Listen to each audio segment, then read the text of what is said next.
more analysis on that story and the president's evidence, let's take you to Daniel Silke. He's a political economy analyst and director of Political Futures Consulting in Cape Town. Daniel, good evening to you, and thanks for your time. Your impressions after the last 2 days? Yeah, hello, Kathy. Thanks for having me.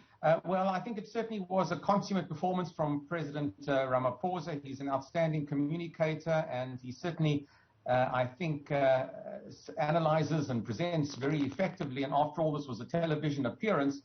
But I think that the nuts and bolts, the detail clearly was missing. We saw the president attempt really to deflect his own responsibility over the sorry saga of state capture over the period of 6 or 7 years.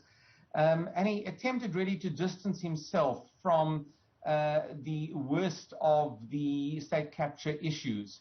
So he almost removed himself from the worst of it and presented himself really as the Superman, the person who was there to try and be the bulwark against corruption then and even now and in the future. On the basis of that, I think politically he probably succeeded, but I think many South Africans will be left wondering really what really was the insider trading. What did he really know behind closed doors? What was the real nature of his opposition within cabinet and even within the halls of the ANC? And I think those details just were missing, and they certainly weren't presented very eloquently over the last 2 days. Daniel, one doesn't get a sense that that contestation has come to an end and that, in fact, there is like-mindedness within the ANC about where this country needs to go and the kind of principles and ethics that need to underpin that. You know, when you listen to the president speak, it still very much sounds like he's involved in a fight. As a South African, can we really rest easy about the state of our country and where we're going, given the extent of the battles in the ANC that have been laid bare by the president? No, I don't think we can rest easy at all, and I think the president gave that impression, and I think that is correct. I do think, though, that the ascent to power by President Ramaphosa upset many of the existing patronage networks that existed within the ANC, really from the top down, and I think the president admitted as much. In fact, his closing remarks, I think, were very telling in terms of analyzing the full extent of state capture, the factionalism and patronage elements that did exist within the ANC and largely does still. And I do think that the relative disruption that Ramaphosa brought as a reformer, whether you are convinced by that or not, but I think one has to, on the face value, assume that he is a reformer of sorts, that has upset elements within the ANC. And as long as there are still powerful elements within the higher echelons of power within the party, there is still going to be a contestation over many of these issues. And I think that creates the insecurity that we've seen, and it creates really the security threats as well to the country and, for that matter, to the presidency of President Ramaphosa for some time to come. A phrase that the president often uses when talking about whether it's programs or individuals is one of being fit for purpose. Do you think that the ANC is an organization that is fit for purpose and fit for leading society, for leading this country? Well, the electorate speak on that particular issue, not necessarily an analyst. And the electorate have rewarded the ANC over the course of the last 10 years, over the last 10 years of state capture, and they've successively rewarded the ANC at local government and national elections. And I certainly think what we need in South Africa is a much more questioning, a much more vociferous and activist electorate within the country. We have a very mature multi-party system within South Africa. We have every strain of political thought represented in our parliament and outside of our parliament as well. And it really is time for the South African electorate to hold their elected officials accountable. And that's really where the pressure has to come from. We can wait for the ANC themselves to self-correct, and we've been waiting for some time, and the president, again in the last 2 days, has presented their case for self-reflection and self-correction now and into the future.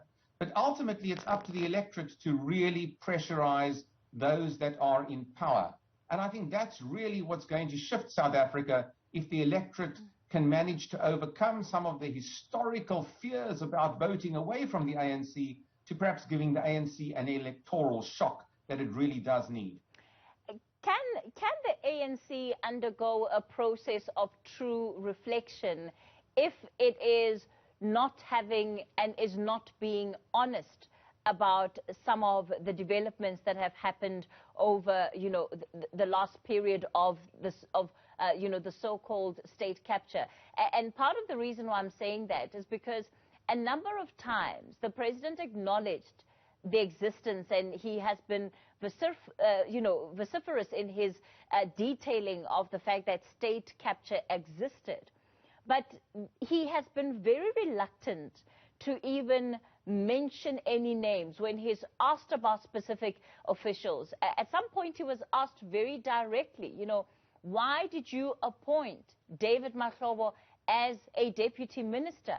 And he simply did not answer a question like that. And that really speaks to accountability. One still very much gets the sense that he did not want to mention anyone's name and potentially did not want to be seen to be throwing his comrades under the bus. Yeah, I think it was a very carefully guarded and worded 2 days in front of the commission. And I think you're right. I think the president didn't want to step on any toes. He didn't want to deepen the divisions or create additional security risks. And he was particularly careful. And he's very good at being very careful about what he says. But at the same time, I think he certainly wanted to perhaps get through the 2-day performance. He wanted to be seen to be part of the process, which I think is important for our democracy. But at the same time, I think he is hoping that the eventual report of the Zondo Commission, and it may take still some time for that to appear, but the eventual report of the Zondo Commission effectively fingers enough individuals, including the ones that you've mentioned, to really enable him to politically have a much easier path to taking action. So the president really is unwilling, perhaps, to take the immediate steps that need to be taken, but he's relying upon Zondo to make it politically palatable. And the same can perhaps be said for the president relying upon the courts to take action against somebody like the suspended Secretary General, Mr. Magashule. Perhaps more difficult to take action internally within the ANC, given those factional difficulties that still rage.